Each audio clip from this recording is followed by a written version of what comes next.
Mesdames et messieurs, c'est un réel plaisir de vous retrouver pour ce nouveau numéro d'élection 2018 qui reçoit pour vous des candidats députés nationaux, députés provinciaux, mais également des experts pour parler de ces élections 2018, bien entendu, du déroulement de la campagne et quelques questions d'actualité. Ce soir, pour vous dérouler son projet de société, nous allons recevoir pour vous un candidat député national qui se présente dans le compte pour la circonscription de Moamba. On en saura un peu plus à son sujet. Il s'appelle Binou Seni.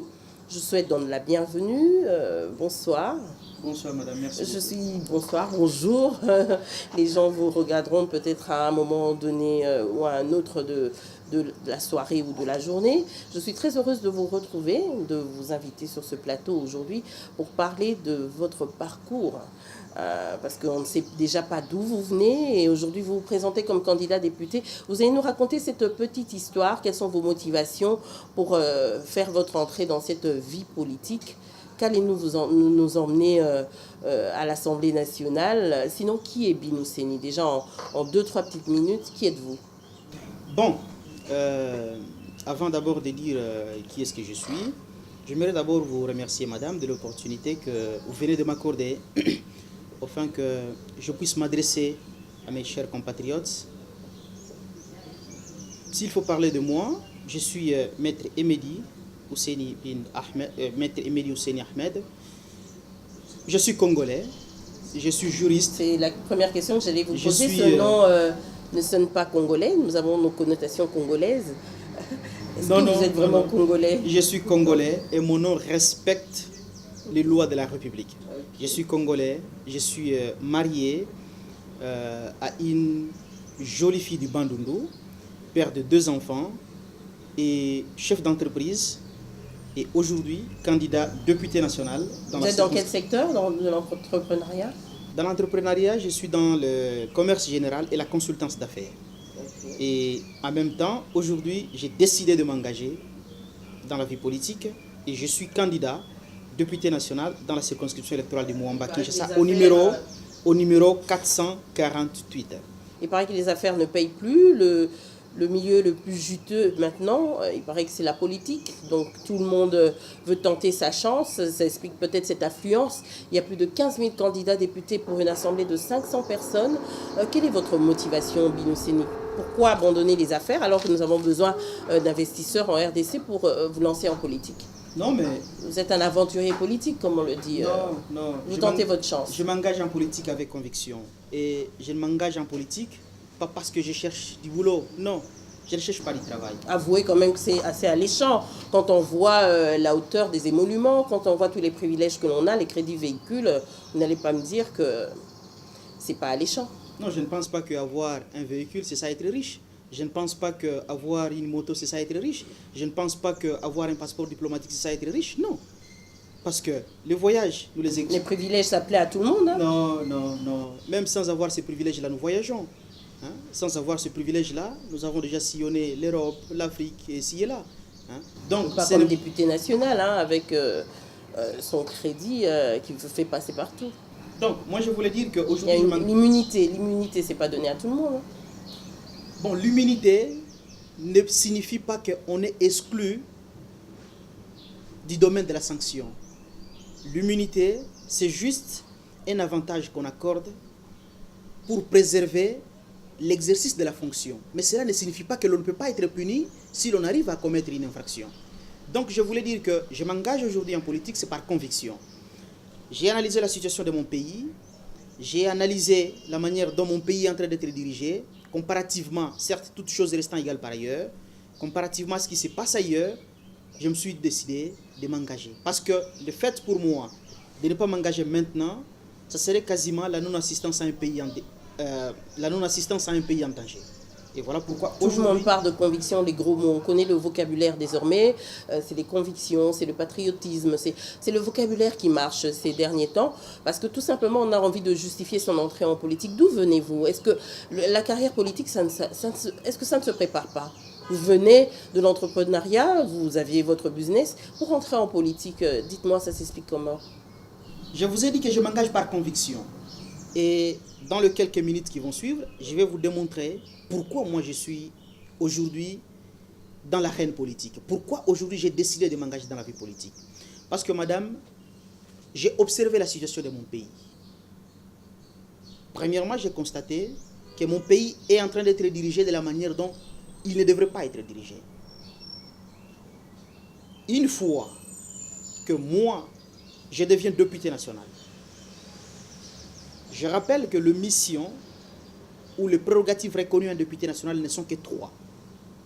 La première mission, c'est voter les lois de la République. La deuxième mission, c'est contrôler le pouvoir exécutif et toutes ses dépendances. La troisième mission, qui est la dernière, représenter la nation. Voilà les 3 missions d'un député national que je veux devenir demain. Mais aujourd'hui, quand vous allez sur le terrain, aujourd'hui, on voit un peu au regard du déroulement de la campagne électorale. Il y en a un qui jette un pont par-ci, un autre qui va inaugurer des latrines publiques, il y en a un qui distribue des t-shirts. Le député national, finalement, est confondu à n'importe quel donateur qu'on pourrait voir dans la République. S'agissant du contrôle parlementaire, c'est oublié, c'est enterré. Vous le dites parce que vous êtes là maintenant. Au moment où vous serez à l'Assemblée nationale, si c'est votre tendance politique qui est majoritaire, vous allez sauver la majorité, vous allez oublier ce que vous avez promis aux électeurs. Bon, je pense que présentement, je bénéficie quand même je jouis du bénéfice d'innocence. Ça échaudé craint même l'eau froide, qui va encore vous croire? Présentement, je jouis du bénéfice d'innocence parce que je n'ai jamais été dans les affaires et donc jusque-là, vous êtes encore Maboko Pembe, comme vous avez mis sur votre affiche. On ne sait pas ce que ça deviendra une fois élu. Bien entendu, je le resterai. Je le resterai parce que je suis un homme de parole, je suis un homme de conviction. Ce ne sont pas les fautes commises par les autres qui doivent m'être imputables. Non. Ils sont responsables de leurs faits et gestes, et moi, je suis responsable de mes faits et gestes. Je vous ai dit que je m'engage aujourd'hui en politique parce que j'aimerais que mon pays soit gouverné autrement. Et en tant que député national, je compte remplir loyalement les responsabilités qui seront miennes pour la première mission d'un député national, qui consiste à voter les lois de la République.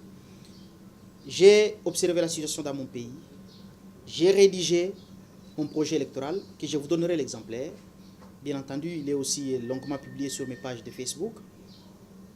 Une fois que moi, j'arrive à être élu député national, je proposerai 4 textes de loi. On va en parler, vous allez un peu vite.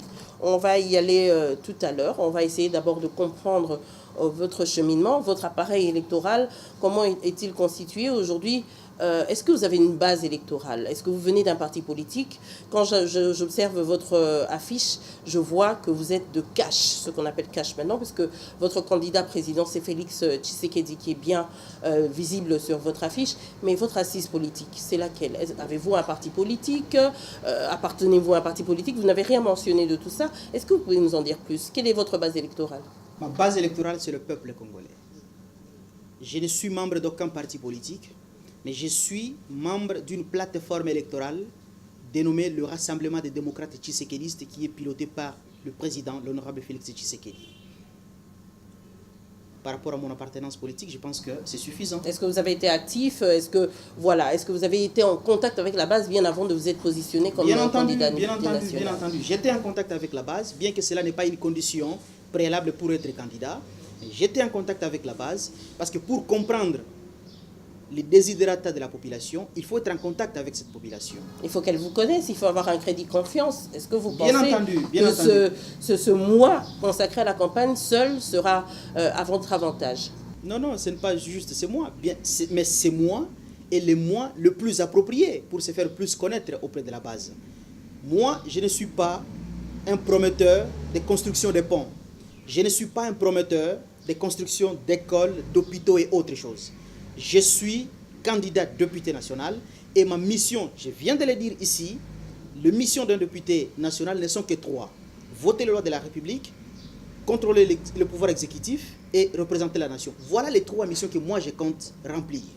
Je ne promets pas à la population de construire des hôpitaux, je ne promets pas à la population de construire des écoles, bien que je pourrais, parce que ce n'est pas aussi interdit, je pourrais construire des hôpitaux, des écoles, mais cela ne rentre pas dans les attributions ou dans le prérogatif d'un député national que je veux devenir. Donc, je ne peux pas mettre ces activités-là dans le lot de ma campagne électorale pour dire que j'avais donné les bourses à tel compatriote, que j'avais aidé tel compatriote à se faire soigner, que j'avais aidé tel compatriote à payer ses frais de maternité, je ne peux pas le dire. Parce que ça rentre dans ma vie privée. Ça rentre dans ma vie. C'est des stratégies de campagne finalement. Je ne suis pas malheureusement... C'est un peu la ruse qu'utilisent nos politiques heureusement qu'ils ont venu de aujourd'hui. dire que c'est de la ruse. Moi, je ne suis pas à l'heure de cette logique-là. Il n'y a pas de thermomètre hein, pour...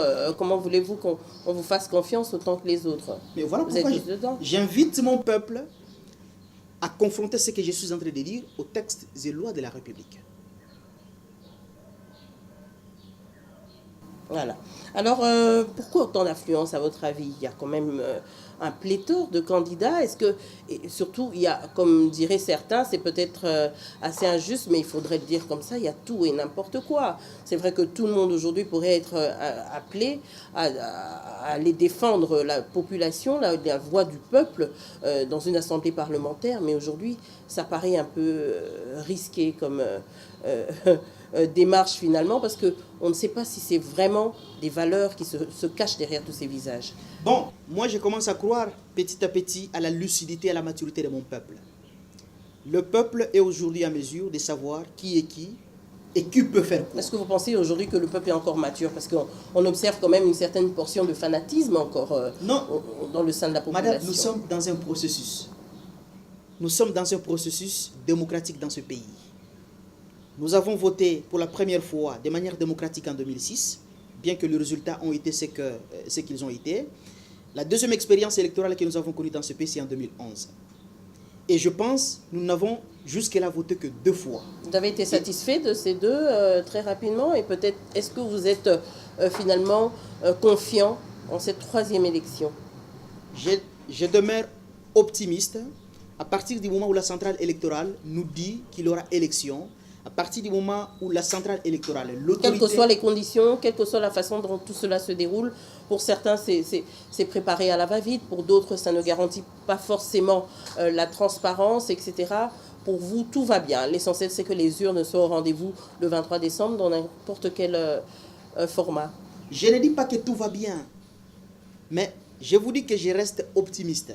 Comment analysez-vous justement le déroulement et par rapport à l'organisation et par rapport à tout ce qui se présente face à ces enjeux électoraux? Le président de la CENI, M. Corneille Nangaa, nous a dit qu'il y aura élection le 23 décembre 2018. À partir du moment où l'autorité compétente à organiser les élections nous dit de cette manière-là, moi je reste confiant qu'il y aura élection le 23 décembre. Vous n'avez rien à redire? Je ni n'ai par rien à rapport dire. à la machine à Je voter, ne peux pas. ni par rapport au fichier électoral que certains estiment vicié. Notre plateforme électorale a levé déjà l'option. Le président, l'honorable Félix Tshisekedi, s'est déjà exprimé sur cette question, qu'avec ou sans machine à voter, nous irons aux élections. Parce que madame, pourquoi nous voulons aller aux élections?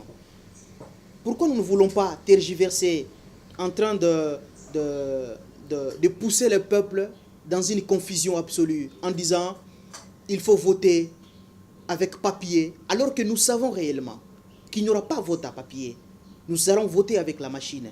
Nous avons levé l'option. Vous préparez plutôt pour les contestations ou, comme disent certains, vous êtes dans un schéma de préaccord déjà avec la majorité au cas où le FCC passé, parce que c'est ce qui est sous-entendu. Nous sommes dans le schéma de préaccord. La charge de la preuve incombe à la personne qui allègue le fait. C'est à eux alors de nous brandir l'accord.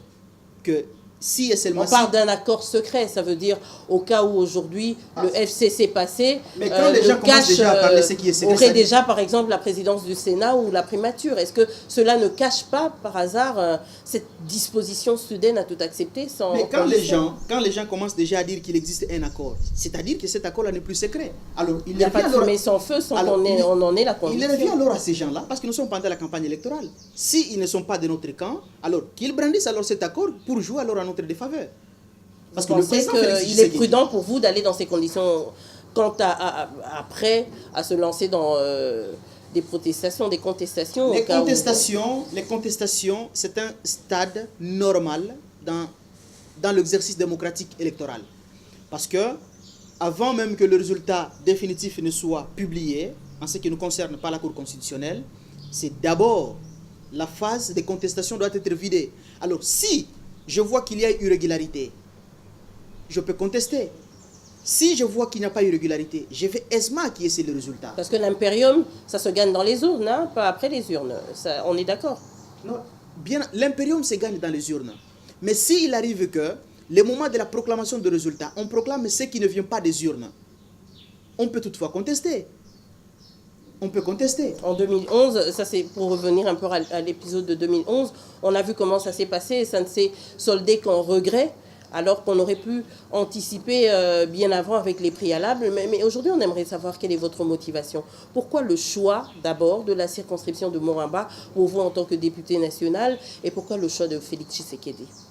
Le choix de Moamba d'abord parce que j'ai vécu dans Moamba. Et jusqu'à aujourd'hui, je continue de vivre dans Moamba. J'ai étudié dans Moamba. J'ai obtenu mon diplôme de graduat en droit à l'Université de Kinshasa. J'ai obtenu mon diplôme de licence en droit, toujours à l'Université de Kinshasa.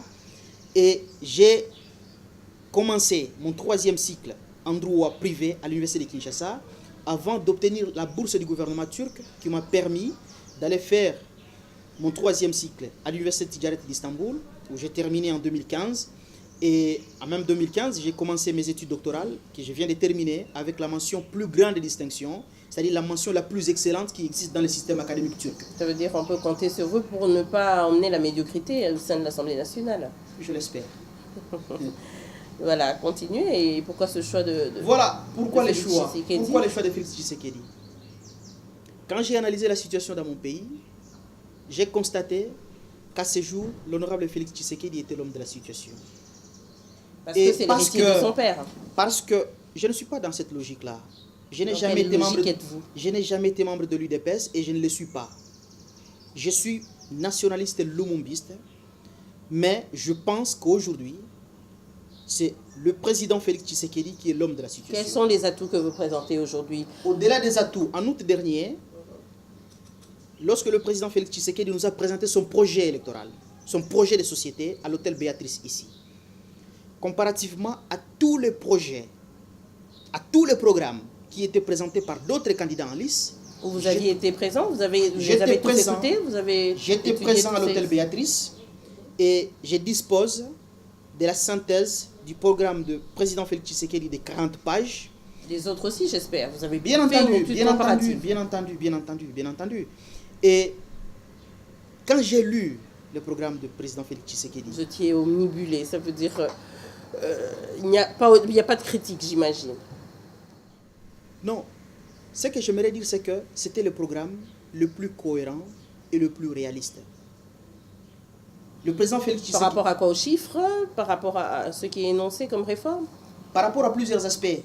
Par exemple, lorsque le président Félix Tshisekedi annonce que son budget quinquennal, voire même jusqu'à 10 ans, sera à 85 milliards de dollars américains. Et toute proportion gardée, je pense qu'on peut aller au-delà. Mais au regard des paramètres en présence, je pense que c'est un budget cohérent, suffisant pour nous conduire vers le destin tant voulu par le peuple congolais. Est-ce qu'aujourd'hui, pour vous, c'est le ticket gagnant? Au regard des forces en présence, bon, déjà, il y a 21 candidats, sans compter les désistements qui se sont déjà faits, qui se feront encore. Il y a une candidate femme qui fait plutôt émerger sa tête, même si aujourd'hui, je ne sais pas ce que ça donnera, si elle restera constante. Mais il y a FCC, qui est plutôt le candidat de la majorité, que l'on peut compter de manière très visible, et 2 candidats plutôt des poids lourds, on devrait dire, de l'opposition, même si pour vous, du côté de Cache, on estime que c'est Martin Fayulu ne fait peut-être pas le poids. Certains disent qu'il n'a pas assez de base, puisqu'aujourd'hui on a vu les combats, les bras de fer qu'il y a eu autour de ces rassemblements de foule. Est-ce que c'est une question vraiment cruciale qui va déterminer les choix des urnes? On ne sait pas. Mais ce duel au sein de l'opposition, aujourd'hui, est-ce que ce n'est pas un danger pour l'alternance? Parce que le FCC, malgré tout ce qu'on dit de lui, il reste plus ou moins cohérent, stable, mais l'opposition, aujourd'hui, n'a pas pu se définir autour d'un seul candidat. Et ce duel sur le terrain, est-ce que ce n'est pas en votre défaveur? Quel est l'objectif finalement premier? C'est l'alternance? Ou c'est juste emmener Félix Tshisekedi à la présidence de la République? Quel serait aujourd'hui le contentement? Parce qu'aujourd'hui, on n'est pas encore sûr qu'il passera. Il passera ou il ne passera pas. Donc, quel est l'objectif premier? Voilà. En ce qui nous concerne, nous ne sommes pas seulement dans la logique de l'alternance politique. Nous sommes dans la logique non seulement de l'alternance politique, mais aussi de l'alternative politique. L'UDPS à tout prix? C'est-à-dire, Félix Tshisekedi à tout prix? nous ne disons pas seulement à Emmanuel Ramazani Chadari, à l'honorable Emmanuel Ramazani Chadari, qui est le candidat du FCC, dégagez messieurs, et nous voulons nous placer là-bas. Non, nous avons un projet de société à présenter. En ce qui concerne les duels quasiment factuels que certaines personnes présentent de cette manière-là, mais moi je pense qu'il n'y a pas de duel dans l'opposition politique aujourd'hui. Parce que le candidat de l'opposition politique aujourd'hui, c'est l'honorable Félix Tshisekedi. Pourquoi je l'ai dit? Ça veut dire que vous rejetez l'autre frange.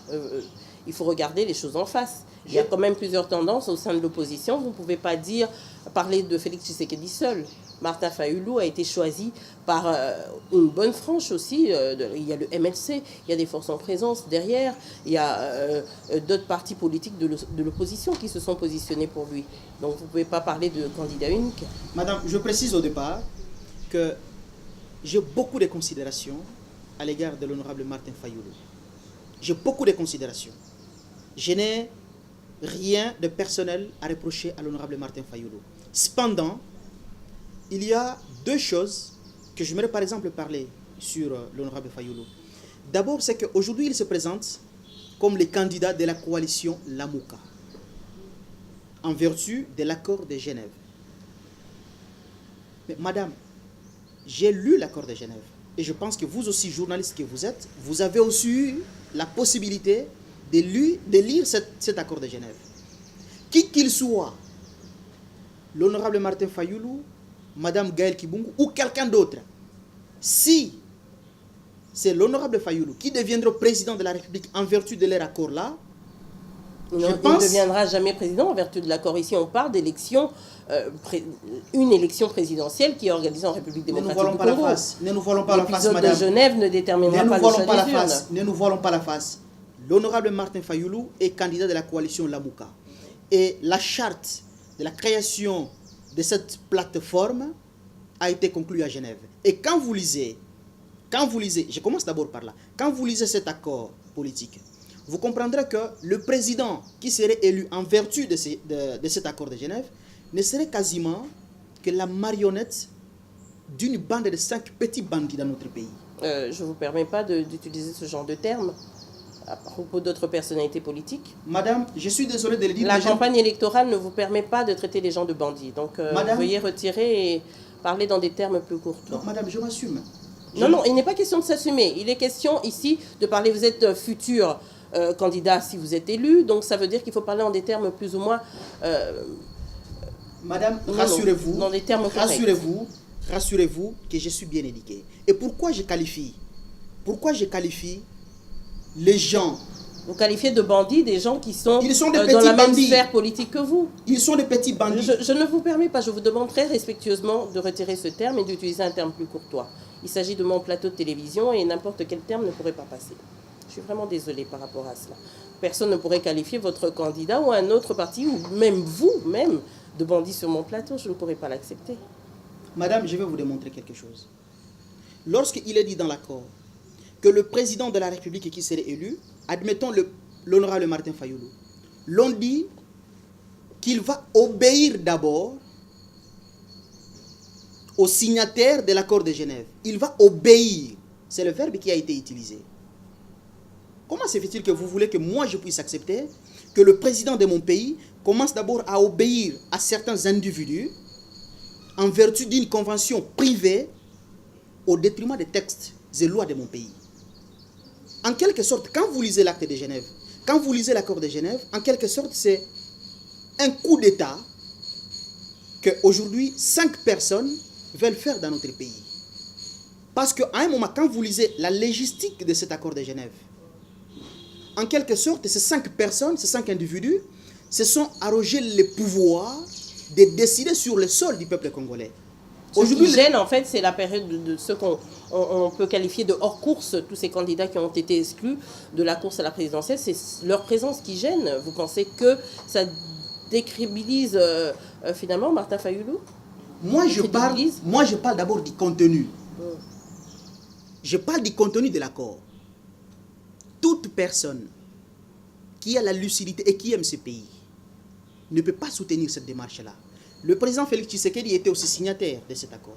J'étais parmi les personnes... Après avoir lu j'étais parmi les personnes... Il a signé en bonne et due forme après avoir lu. J'étais parmi les personnes qui avaient dit au président Félix Tshisekedi de retirer sa signature. À quel moment? Après la signature, bien entendu. J'étais parmi les personnes qui avaient dit au président Félix Tshisekedi de retirer sa signature. Et aujourd'hui, je le félicite parce que il a écouté la base, il a écouté le peuple. Ce n'est pas sans raison que j'ai demandé au président Félix Tshisekedi de retirer sa signature. Ce n'est pas sans raison. Parce que comment se fait-il que le président de mon pays commence d'abord à obéir à certains individus au détriment des textes et lois de mon pays? La base aussi, c'est des individus. Hein. Vous êtes des individus comme étaient des individus là-bas à Genève, mais on va plutôt aller... Et en plus, j'y arrive. En Oui. plus, j'y arrive. Lorsque je vous ai dit que dans l'opposition aujourd'hui, il n'y a pas de duel.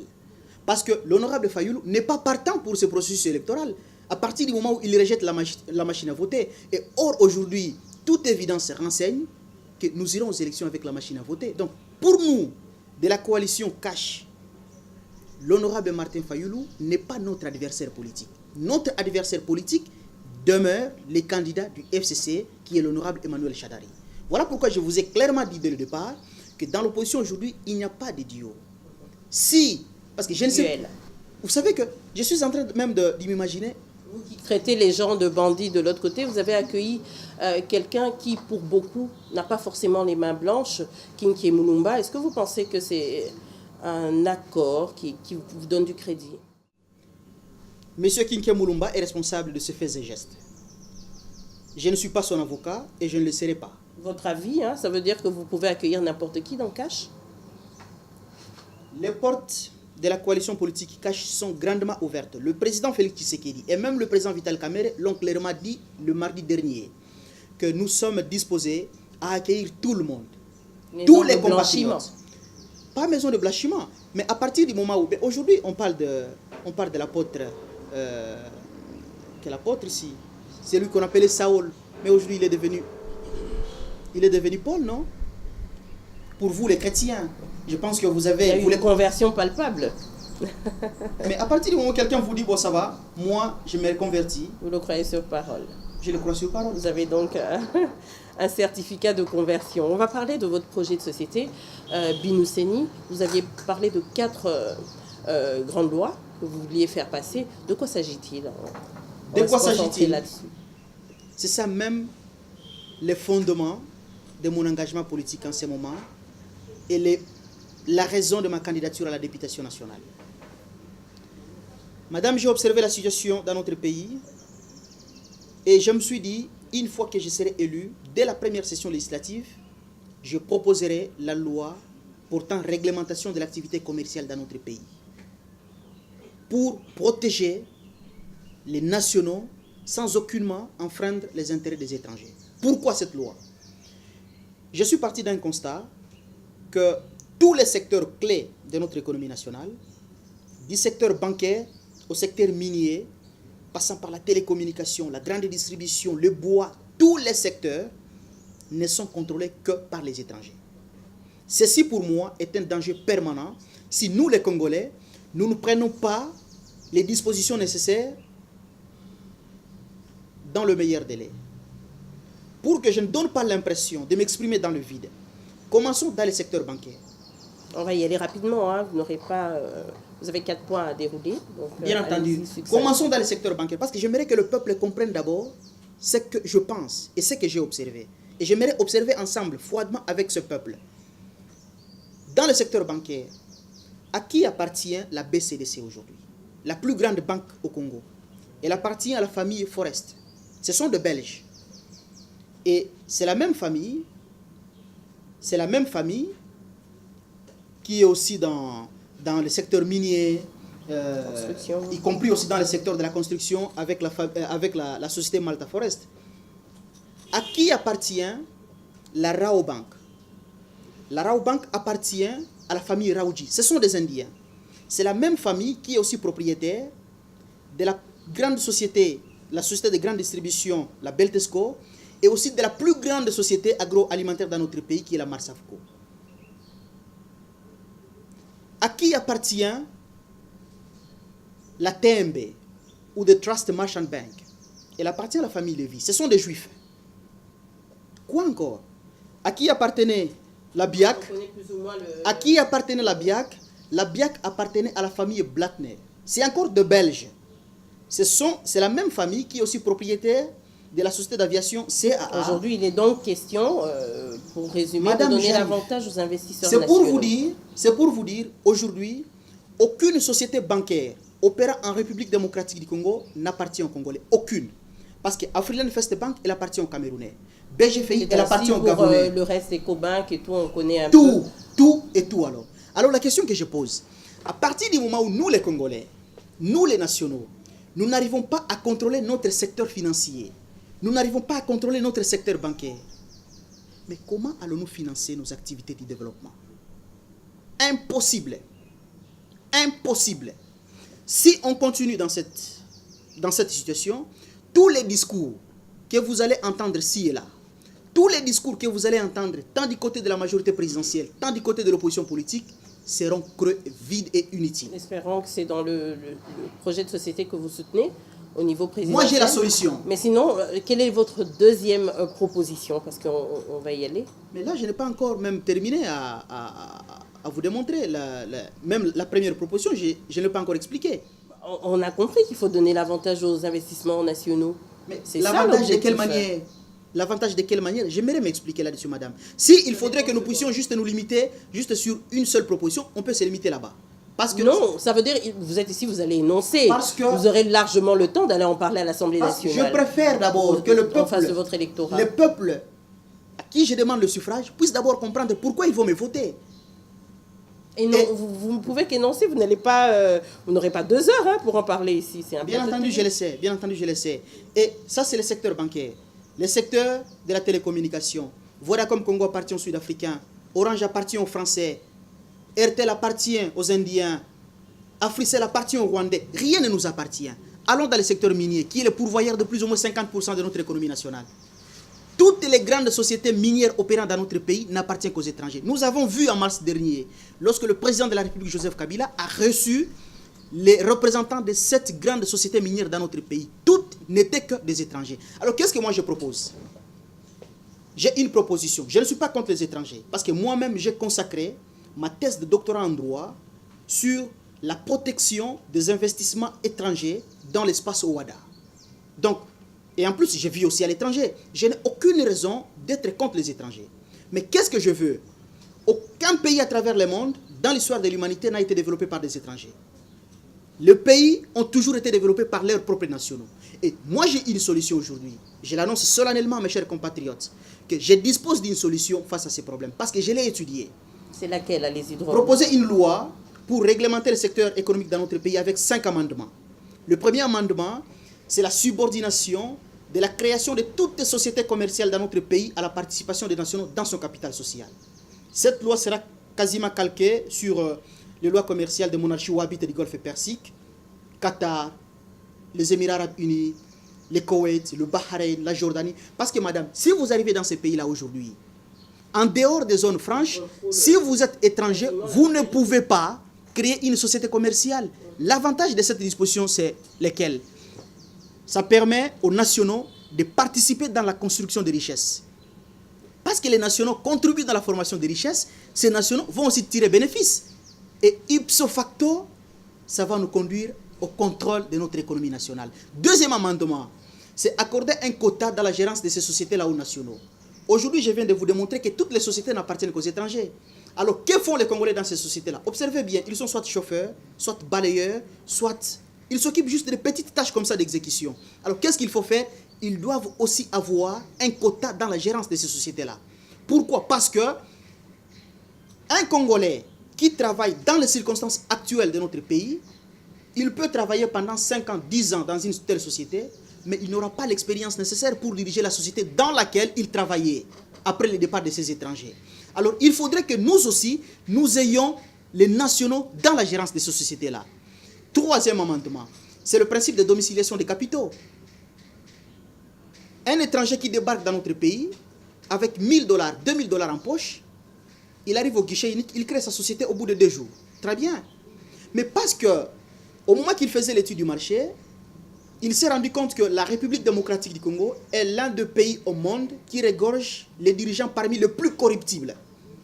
il arrive au bout de 6 mois, au bout d'une année, il gagne 1 ou 2 grands marchés publics qui lui génèrent 10 millions de dollars américains.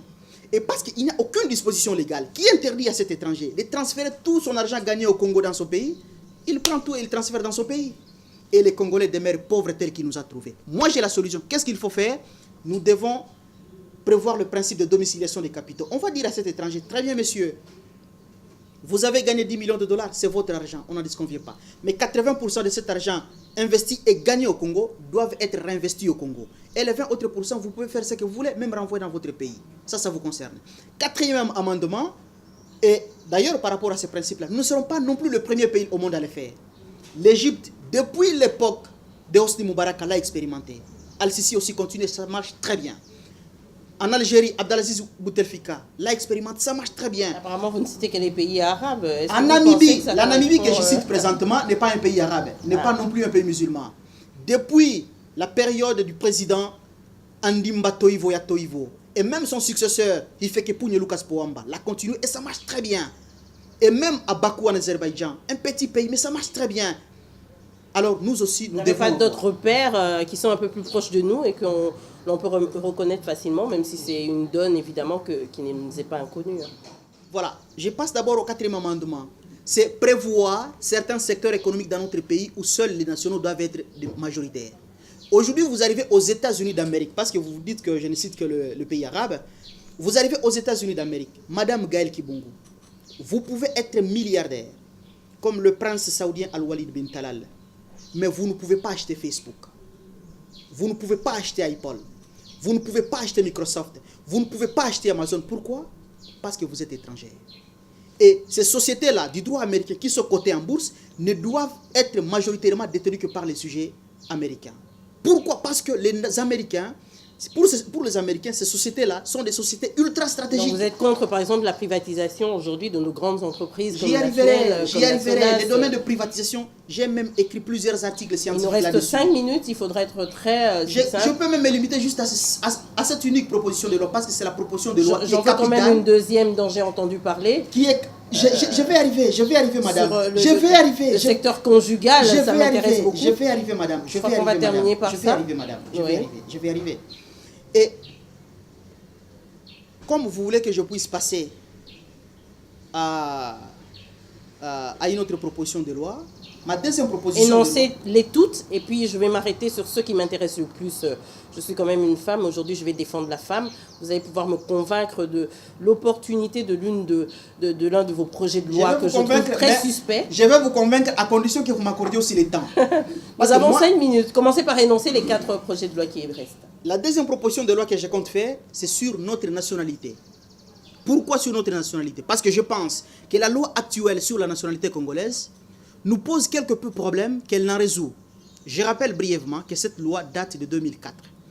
Elle a été adoptée par le Parlement de transition 1+4 en vertu des lignes maîtresses qui étaient définies à Pretoria et Sun City par nos compatriotes belligérants. Vous qui vivez à l'étranger, n'avez-vous pas une deuxième nationalité enfouie quelque part? Parce que finalement, on ne sait pas qui est vraiment congolais à ce stade, selon la Constitution. Est-ce que vous n'avez pas une deuxième nationalité enfouie quelque part? Je suis congolais et je le demeurerai jusqu'à la fin de ma vie. Congolais, oui, mais avec un second passeport. Je n'ai pas une autre nationalité, madame. Les lois de mon pays consacrent le principe d'unicité et de l'exclusivité de la nationalité. Qui n'a jamais été respecté, puisque ce moratoire, finalement, a laissé passer je dispose de la solution. mafieux. Je dispose de la solution et je vous prie de m'accorder le temps pour que je puisse m'expliquer à mes compatriotes ce que je propose. J'aimerais que nous puissions modifier notre loi sur la nationalité. Pourquoi? Parce que je constate que cette loi nous pose quelques problèmes. Cette hypocrisie nationale. 4 amendements, je prévois 4 amendements. Le premier amendement, c'est la consécration du principe d'allégeance perpétuelle de la nationalité congolaise d'origine. Parce que je pense qu'un Congolais d'origine ne peut aucunement perdre sa nationalité congolaise, même s'il arriverait à acquérir une ou plusieurs nationalités à travers le monde.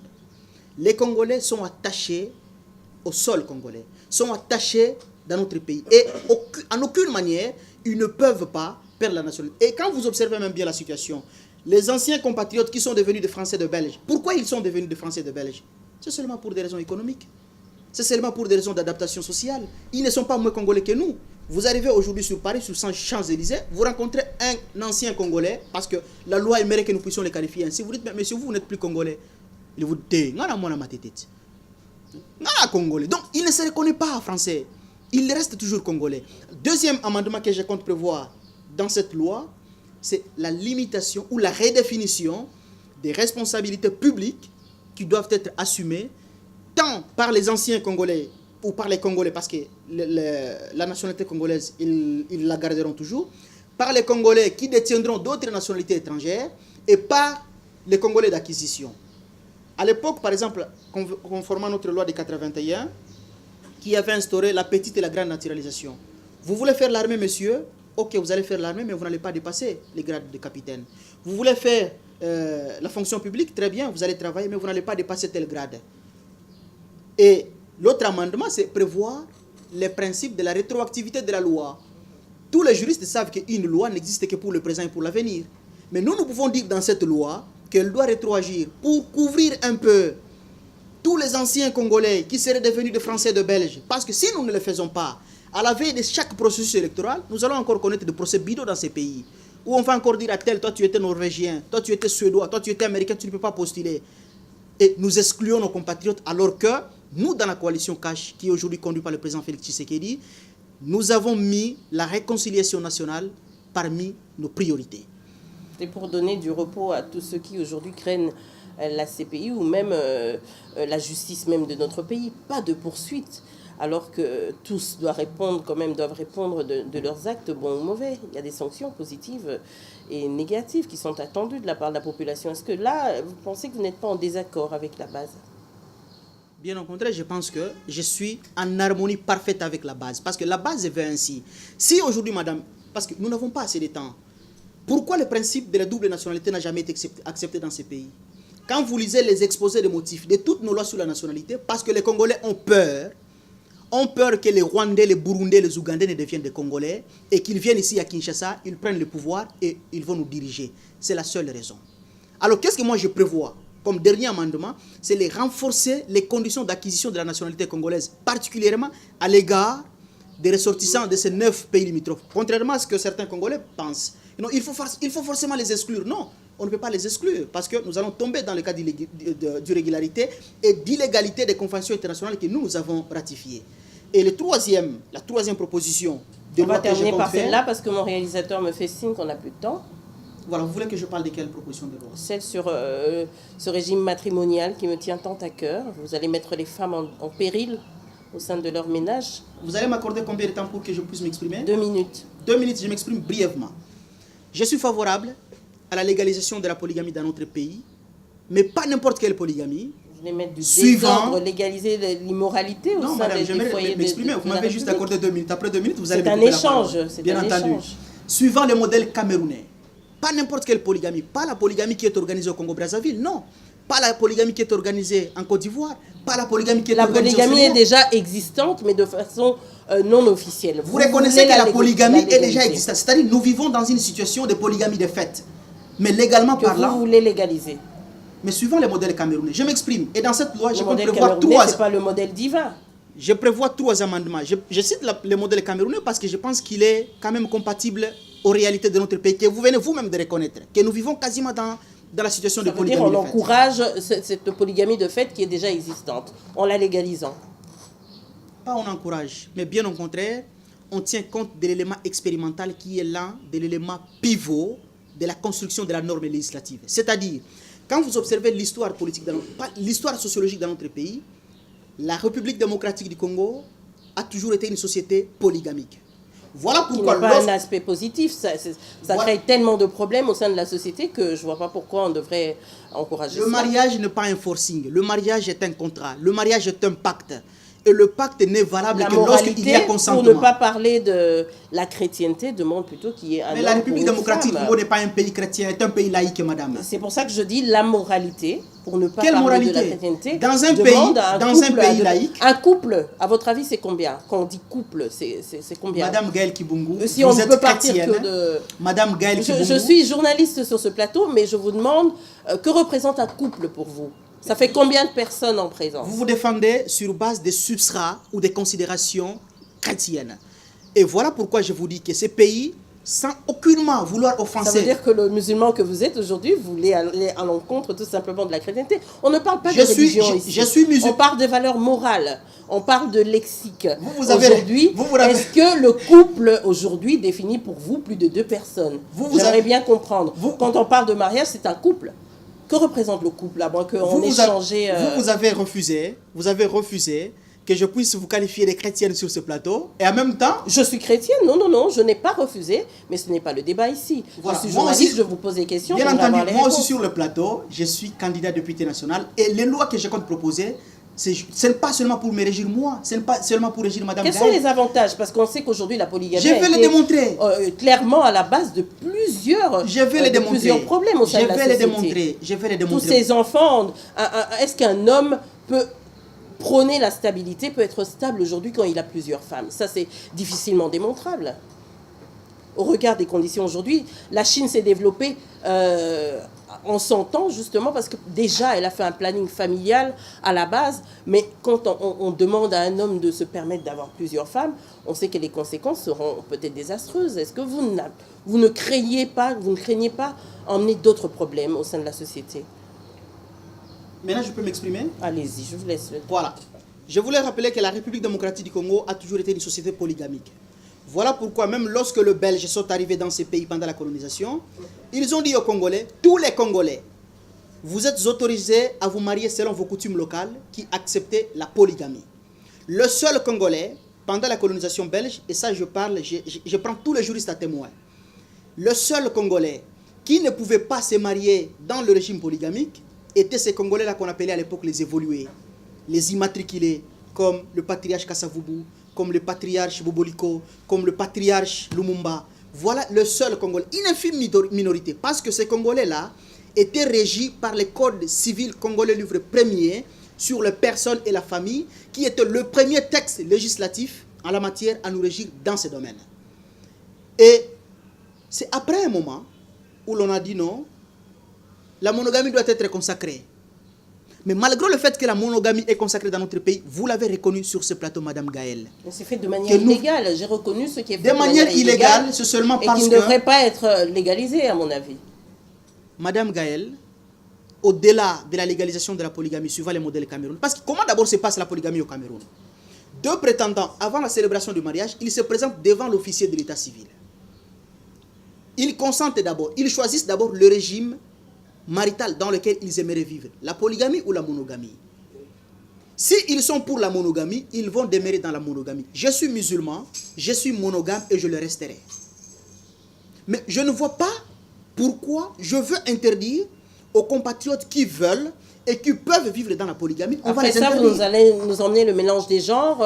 On y va progressivement. Ça veut dire on va commencer à légaliser les travers de la société. Est-ce que vous ne mettez pas à dos l'électorat féminin? Vous ne mettez pas à dos tous ces enfants qui ont subi aujourd'hui les conséquences négatives de la polygamie, peut-être au sein de leur famille? Est-ce que vous n'avez pas peur d'affronter ce regard plutôt de travers? Vous savez, avant même de monter sur votre plateau, il y a certaines personnes qui m'ont dit « Non, monsieur, il ne faut pas parler de la polygamie. » J'ai dit « Monsieur, je ne suis pas hypocrite.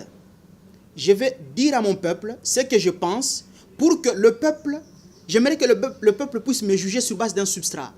Parce qu'il y a certains qui m'ont dit « Non, il faut garder cette proposition de loi. Une fois que vous êtes élu, vous arrivez au Parlement, vous la proposez. » Ça, c'est de l'hypocrisie condamnable. Et je ne suis pas disponible à jouer à ce jeu-là. J'explique à mon peuple ce que je veux.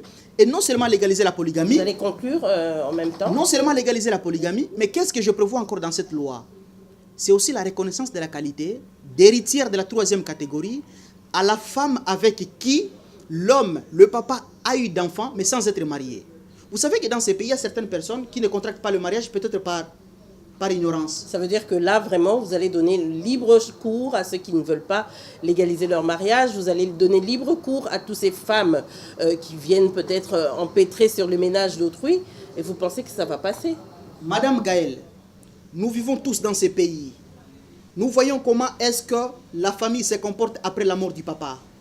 Les enfants nés hors mariage sont certes reconnus légalement. Mais nous savons qu'après la mort du papa, c'est seule la maman qui supporte tout le poids de la famille. Mais cette dame-là, qui doit supporter tout le poids de la famille, parce qu'elle a été abandonnée. Vous parlez de la femme légale, la première femme?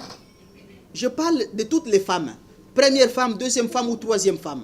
C'est cette dame-là qui va supporter tout le poids de la famille parce qu'elle vient d'être abandonnée par les oncles et les tantes des enfants. Mais elle n'est aucunement citée. Elle ne va rien bénéficier de l'homme. Et pourtant, c'est elle qui va tout supporter de ce poids-là. On va conclure, on aura certainement l'occasion d'en débattre un peu plus parce que c'est intéressant. On aura une émission spéciale pour ces propositions de loi parce que j'aimerais bien vous connaître, vous comprendre vraiment vos motivations. Je sais qu'il y a beaucoup de femmes aujourd'hui sont comme moi un peu sur le qui-vive en se disant mais où il est en train de nous emmener. Donc j'espère qu'on aura une autre occasion d'en parler au cours de cette campagne électorale. Quel serait votre dernier mot? Voilà, je demande à mes chers compatriotes de la circonscription électorale de Mouamba de me faire confiance. Je suis le candidat de la rupture et du renouveau. Je suis le candidat de l'alternance politique et aussi de l'alternative politique. Je suis le candidat numéro 448 dans le Mouamba, membre de la coalition CASH. Nous avons notre candidat président de la République. Il s'appelle Félix Tshisekedi, il est le candidat numéro 20. Je vous prie de nous faire confiance parce que nous allons apporter la rupture et le renouveau politique dans ces pays. La République démocratique du Congo, notre pays, mérite mieux que ce que nous sommes en train de vivre aujourd'hui. Merci beaucoup. Merci encore une fois d'avoir été notre invité. Candidat député national donc pour le compte du Mouamba. Nous vous souhaitons plein succès. Espérons que nous allons nous revoir pour en parler en long et en large sur ce que vous proposez à la nation. Mesdames et messieurs, merci de nous avoir suivis. On se retrouve dans un prochain numéro avec un ou plusieurs autres invités. Excellente soirée ou excellente journée en fonction de l'heure à laquelle vous nous suivez. À très bientôt.